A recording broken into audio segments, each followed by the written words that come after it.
दवा दिल के बनावे के पड़ी रामदेव बाबा से कह के।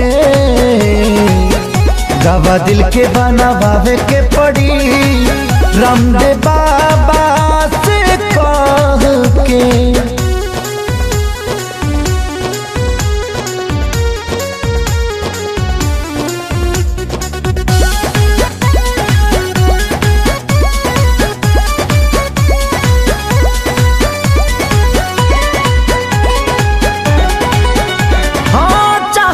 जेकरा तबाह भइल जिंदगी जिए मरे से बेपरवाह भइल जिंदगी।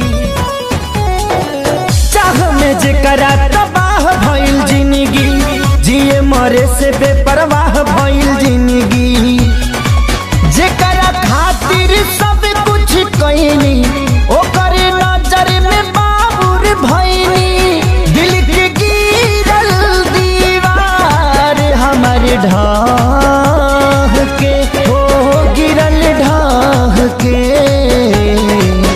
दवा दिल के बनावे के पड़ी रामदेव बाबा से कह के।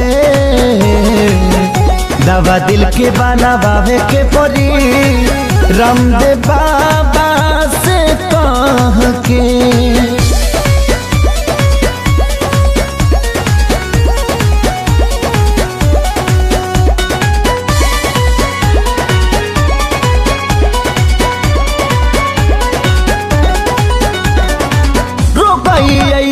वियोग के धरैलस जहर भी खैनी असर नाही कैलस।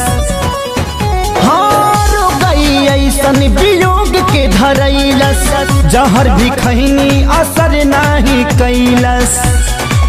मर चाहे मर ना पाई जिए देवे ना जुदाई। याद हलचल आवेला रही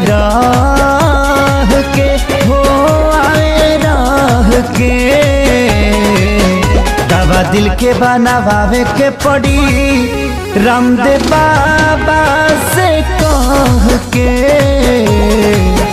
दवा दिल के बनावे के पड़ी रामदेव बाबा